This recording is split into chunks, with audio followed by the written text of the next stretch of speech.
5 लाख बुडवणं, 20,000 बुडवणं, 10,000 रुपया बुडवणं, हे म्हणजे माणसं कापणं, गोड बोलणं आणि विश्वासघात करणं, हे माणसं कापणं आहे.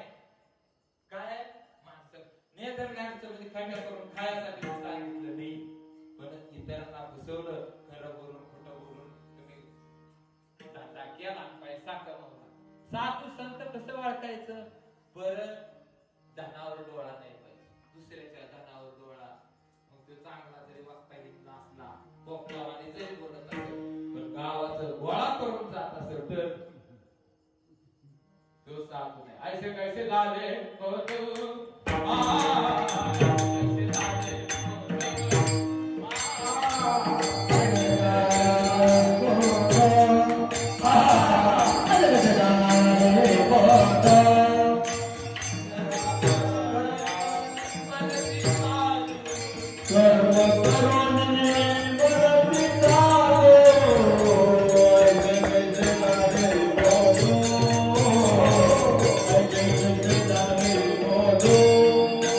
Oh